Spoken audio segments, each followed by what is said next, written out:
hello, we're working on solar panels today, and Shane wants to stab me, so you might get to see that on camera. Okay, what are we doing, darling?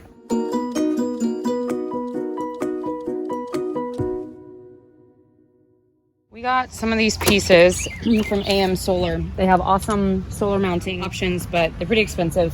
So we wanted to use some of them, not all of them. We are using the mount adapter set. These solar panel brackets, the flat part goes on the underneath side of your panel. They go on the edge, you drill into the panel, and then you can attach it with a bolt. But when you put it on there, you have to flex them a little bit, because if I just set it in there, there's a gap and then it would rattle. So you have to flex it forward a little bit to get it to hold nice and tight. So you just push forward and then it'll hold it nice and tight. And these are meant for, so AM Solar seems to really like, I think they're called ZAMP panels. Yes. They're kind of spendy. I didn't know about them. We got these for $100 a pop at Habitat for Humanity. They're 315 watts. They're residential ones. Well, so are ZAMP, but... Are ZAMP panels residential? A lot of them are residential, but they also do RV. Right. ZAMP panels, I have no idea if they're meant to be mobile RV stuff or whatever.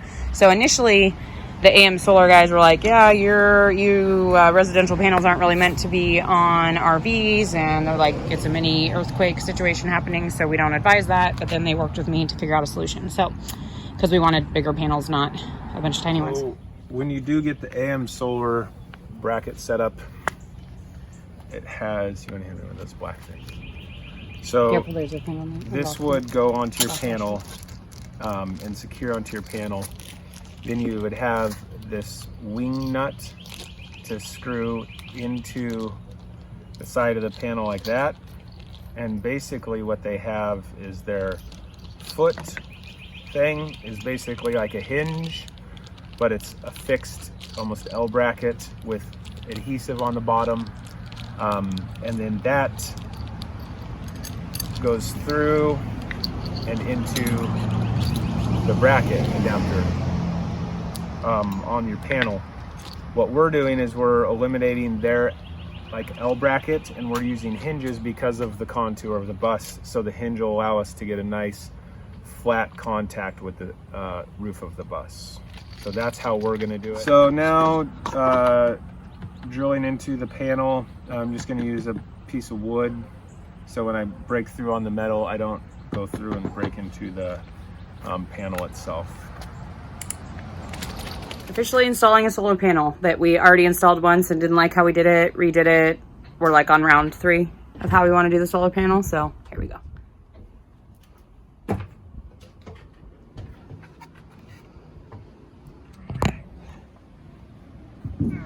Okay, so we're on the roof and we have our first solar panel, and we only have all of the pieces we need to do one right now before we move in, and that's okay. So we were kind of all over the place with how we wanted to handle it, as you saw in the first video we did, but ultimately we decided to use 8-inch hinges, stainless steel T-hinges. They're called T-hinges, right? And then we got some extra hardware from AM Solar. They're awesome, by the way. Some of their stuff's kind of expensive, but they're like all-inclusive solutions. We, you know, as usual, just took pieces of it, but even just buying very minimal stuff from them, their customer service was just stellar. So if you have money and can afford to pay them to do a full solar setup, my God, I would. But if not, they do have some really cool mounting hardware stuff. So all of this is based off of, everything's always based off of something, and then we always tweak things a million times over because that's us, and everybody's bus is different. But this is based off of Jack's Austin and Navigation Nowhere and kind of what they did. So I will flip the camera around and show you what we ended up with. So these are the T-hinges. They're a little gooey from butyl tape because we already did a round of installation that we scrapped. Just because these were not quite in as tight as we wanted them to be, these being these little things we got from AM Solar. So we got this bracket piece that hangs onto the panel, and this, I don't even know what these are called. What are these called? What did we call them the other day that made sense? It seemed legit. Anyway, this, and it's a little screw that goes into there, and then we got these hinges, so we'll have one on every corner, and then to stabilize, we will have a 4-inch hinge on either side of these. We'll put this up, get it installed, and kind of explain step by step what we're doing and why we made those choices. I might give a summary when we're down on the ground and not on the roof, because Shane likes to walk around on the roof in flip-flops and like wobble around like a lunatic, and it scares the crap out of me. So filming up here makes me kind of nervous too, but we will capture as much as we can. And yeah, so I think we talked about it previously in the intro of the video, but I went back and forth with one of the guys at AM Solar and showing him what we wanted to do. He was like, yeah, that you should be good. The true test is obviously when we get on the highway, but I will update this video if anything we did didn't work. If we have a solar panel go flying off, I will remove the video so no one does what we did. So with these 8-inch hinges, they come with a hole here, a hole down here, and then a couple holes here. This didn't give us enough clearance. This, we didn't really like how close to the edge of the metal it was. It probably would have been fine, but it made us nervous. By us, I mean me. So Shane drilled a new hole here to give it a little more stability, make it not quite so high up in the air, but still give it decent airflow. So on the sides, it's like this. I don't want this thing to be a sail, right? But I want some airflow, because I feel like I heard once upon a time that them getting super hot underneath means less production. But anyway, so it's more flat in the middle, but a little airflow on the sides, but not like super huge up in the sky. So this is what we're comfortable with. Again, on the hinges, we are doing bolts and big fatty washers and butyl tape, and then we're going to seal it with Dynatron. There are specific adhesives that AM Solar recommends for certain things. They even have they have these little feet that are like hinges but less flexible. They're just flat, so they just stay sturdy, or stay immobile. It's like a fixed. Yeah, fixed was the word I was looking for. Anyway, and they have a really heavy duty 3M strip on the bottom of them, but then you're also supposed to use an adhesive and all these different things, and it depends on the type of roof you have, blah, blah, blah. Everybody's situation is going to be different, so if you go that route, obviously look at other things they tell you to do.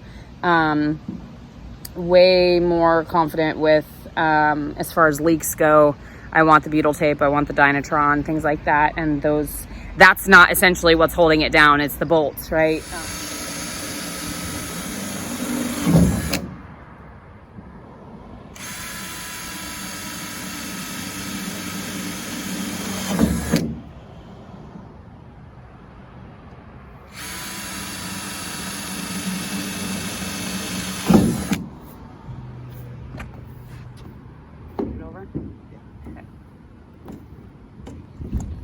Scoot this away more so you have more space. I have plenty of room. Whew. Dokey. Hold that like that at the edge.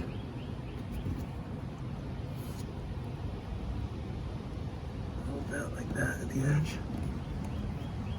I like your little fancy bread fold things. So because the cords, or because the center of the panel is so close to the bus, we're going to go ahead and release the cords, even though we're not quite ready to hook them up, just so they won't be hard to get to later. Never happen again.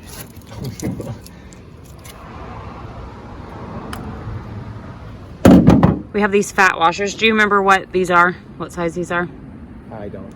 I'll put the details in the tools and supplies list at the end of the videos like I always do, but we have those fatty ones, these slightly less fatty ones, and then we have bolts.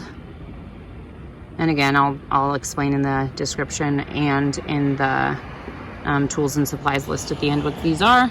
But now that we have these lined up, we're just putting one each on either side just to hold them steady, and then we put little circles of butyl tape around the holes. You'll see when we get to that point. But to help seal the holes where the bolts go, just have some Play-Doh fun time and make snakes. Oh no, Sam, get out of my knee. Whoa! I'm gonna shake the camera, but literally we're just making little snakes. Snakes on a plane. No, I don't think I ever even saw it. Yeah, I did. Maybe I did. Samuel L. Jackson yelled a lot. Let me just make like a little circle. Super exciting craft time. And then put it there so it helps seal. And no leaks. Leaks? By we, I mean Shane. Has had good luck and good ideas with how to keep leaks from being an issue. Like, we had some issues with some of the windows initially, but pretty good. That through the roof stuff, man. Tell all my friends. I wish they had an affiliate program, because I tell everybody about through the roof. They all have their little circles around them.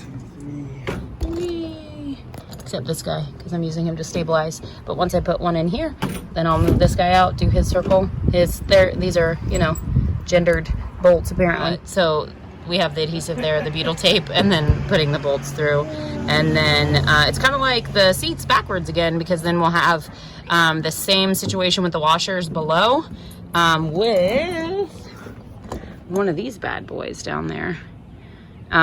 Which again, nylon locking, what? Nut?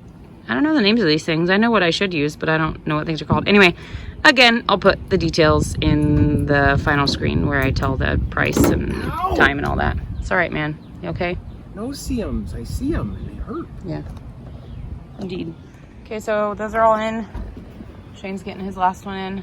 And he's going to hit it up here with the impact drill while I hold the lock nut stable below.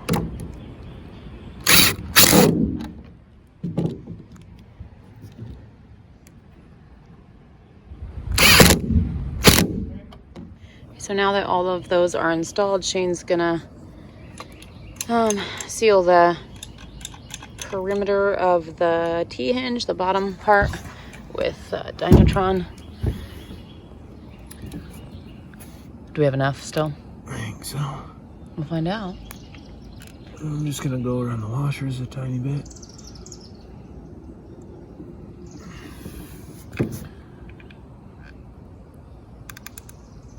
So I wanted to show you guys really quick from the inside what the solar panel mounting situation looks like. So it's recommended to mount your solar panels into the ribs as much as possible. The problem we had with that is, so as you can see, we did drill through some of them, but then couldn't use washers, and honestly couldn't remember what the suggestion was if you went through the rib, how you secured on the other end with crazy long bolts and the washer then, I don't know. But because we have the big washers and we have access to our ceiling, we put them in like this section of the roof, which as far as all of my research is fine because of the large washers and the bolts that are holding it secure. But so we have the four bolts, lock nut. I'm probably using them wrong terms because Shane's not here to correct me.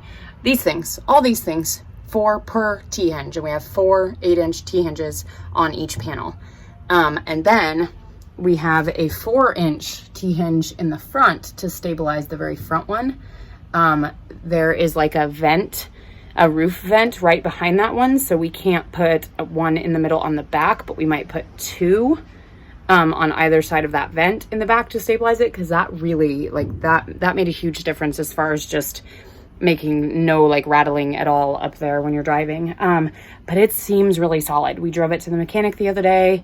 We found another way better mechanic who thinks they can fix our coolant tank instead of completely replacing it. Long story, doesn't matter, but drove it and everything was fine. So it seems to be a good solution. We've gotten the A-OK from someone who designs this stuff for a living. But yeah, so we only have one up right now. We have enough hardware to do one more, and then so we'll move out hopefully with 2 solar panels completely installed and our electrical system set up mostly. We will not be set up for shore power just yet, and we will not have probably many more outlets than just the freezer and fridge, but those are the most important at this point.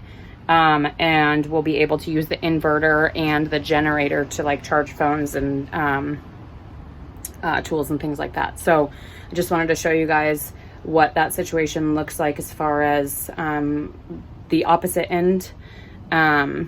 I think we showed enough of the process for it to make sense. If you have any questions, it's hard to film up on the roof and whatever, but I will give a cost at the end for how much it cost us to do one solar panel.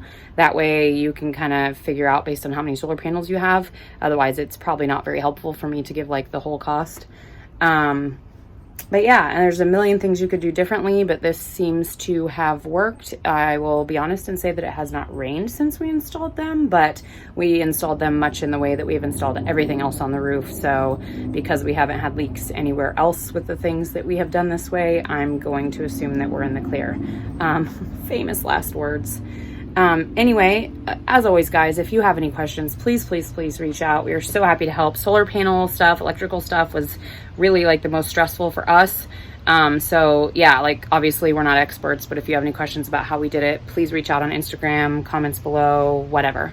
But as always, guys, thank you so much for watching, and we'll see you next time.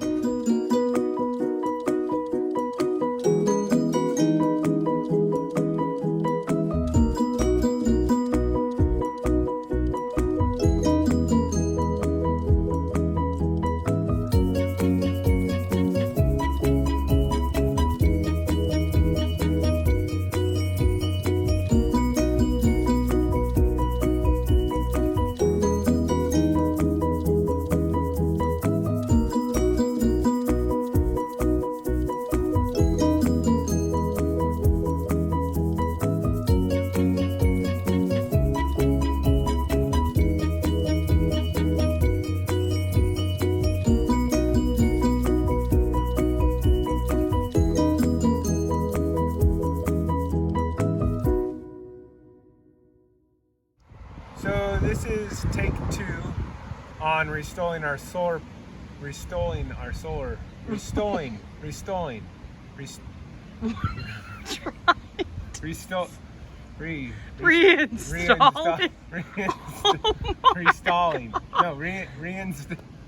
Are you being serious right now? Are you having a stroke? I wish. Because that's horrible. Oh my God. I'm turning it off. We have to start over.